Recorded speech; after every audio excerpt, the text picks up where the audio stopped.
Guys, how you going? Just been watching another video that he's not really a doctor, but Doug Graham has put up on, what's the least toxic cooked food backup plan, or backup? And in that video, Doug Graham says there is no backup. If you eat fruit, or if you are thinking, oh, I need a backup, skip a meal. And then if you're still thinking you need a backup, skip another meal. And eventually he's saying you'll skip so many meals, whether it's 2 or 3 or whatever the case may be, that you will then want to eat fruit. And that therefore you don't need a backup plan. Now, in my opinion, that completely ignores what actually happens when you're hungry. And also it completely ignores what happens in society as well. Now, I'm not going to say I'm obviously an expert on everything to do with the vegan diet. I'm not, and I never make out to be, but I know from past experience, because I've been a vegan for over a year now, and referring back to when I wasn't a vegan, if you don't eat food, like there's been a couple of days when, I've just been super busy with work or whatever, or there hasn't been good quality fruit around, and I've missed a meal, or I've eaten late. I try and eat a high carb. I do eat a high carb diet, and I eat a lot of food because I do a lot of exercise. But life just gets you sometimes, and sometimes you're out and about, like you're at a shopping center or whatever, and you just can't find any vegan food or whatever the case may be. You miss a meal, you miss another meal, or it's getting late. You're not craving fruit. You're craving something that is calorie dense and is going to give you the maximum bang for your buck in terms of calorie intake.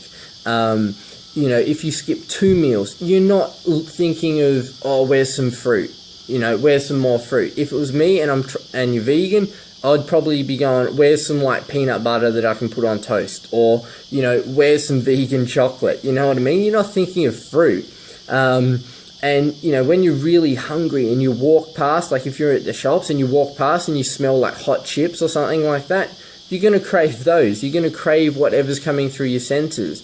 And, I'm a vegan because of the ethical reasons as well as the health reasons. So I wouldn't ever switch, I wouldn't go past a chicken shop and smell some chicken and go, oh, I really need to eat that because I'm starving. But I can imagine that there would be some people who are new to the vegan diet or are doing it mainly for health reasons and don't really or have an understanding yet of the ethical side of things. And if they skip 2 meals and they walk past a chicken shop, they're going to want that chicken. They're not going to go, oh, well, I better just go, to the greengrocer and buy some bananas and they probably wouldn't be ripe anyway, or some blueberries or some apples, and better sit down and eat those. That's not going to happen. You're gonna be craving something that is calorie dense and is just going to give you the maximum bang for your buck. And if you think about it from an evolution point of view and a survival point of view, if you're out in the wild and you're starving and you miss food, your body's starting to go, okay, we haven't had food for 8 hours. What if we don't have food for another 8 hours? What if we don't have food for 2 days?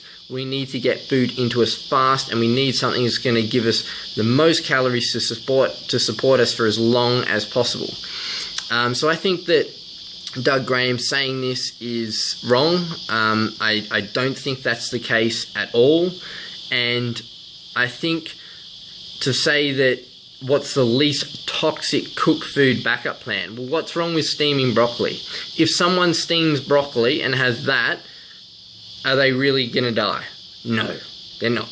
Are they going to get sick? No, they're not. So why not say the least toxic cooked food backup plan is a big bowl of steamed vegetables? What's wrong with that? Nothing, in my opinion. And I think that, go on nutritionfacts.org. Tons of videos on the benefits of eating a whole wide variety of fruits and vegetables and cooked starches. Nothing saying that, eating some steamed broccoli is toxic for your system. I understand and agree with the principle that trying to eat as much raw food as possible is beneficial, but let's get real. Let's get with society, not get with society, sorry, but let's get a program together that allows people to sustain a high-carb, low-fat, vegan diet in society. So that's the second part of my question. There has to be some understanding that, especially in a lot of Western countries, where people may be in families or friend situations and turning vegan, that they're the only one doing it. My brother was, and then I was, you know, within our circle of family and friends. So if you go out somewhere or go to someone's house and, you know, you're there for longer than expected, or you're invited round for dinner and you run out of fruit or they don't have any fruit, what are you going to do? You're just going to sit there and not eat and look, you know, totally unsocial or whatever? And then what if that person goes, oh, we'll do some steamed vegetables for you? Oh, no, I can't eat steamed vegetables. Like, they're just going to look at you like you're a weirdo, because they'd be like, well, what's wrong with steamed vegetables? And then not only do you have to have the argument about where do you get your protein, where do you get your calcium, you know, that you're not going to die from a deficiency of some vitamin or whatever, you then have to have an argument about why you can't eat cooked broccoli or steamed carrots or some corn. Like, you know, let's get real here. You say it's hard enough to kind of get people to understand why you go vegan, and then you're going to try and convince someone that you can't have steamed vegetables. It's just ludicrous, in my opinion. So the whole concept of this, you know, you can't eat steamed vegetables, is just ridiculous. We live in a society where people think it's okay to have, you know, a Big Mac like once a week or once a day, or, you know, to go and to drink milk every morning on their cereals. And the more people we can convert and get to understand a vegan diet, the better for their health, the animals' health, the planet's health. And if we can promote that as being a high carb, low fat vegan diet, awesome.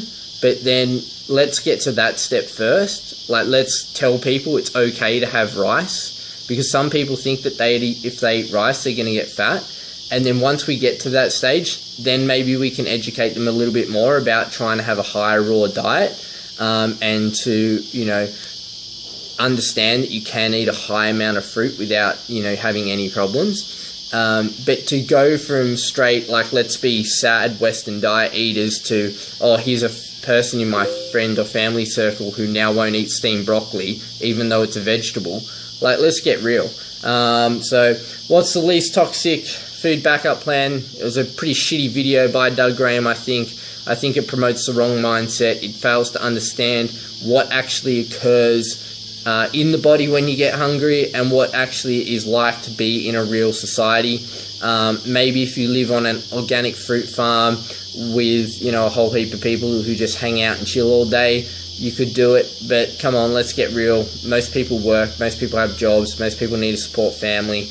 Most people live in Western society where you can phone and get a pizza or some, you know, animal fat, animal protein product delivered to their door, but, you know, would actually have to go out and try and find some ripe fruit, or buy it and then wait 2 or 3 days for it to be ready to be eaten. So that's just my 2 cents. Thanks for watching, guys. Please rate, comment, subscribe. I'll see you next video.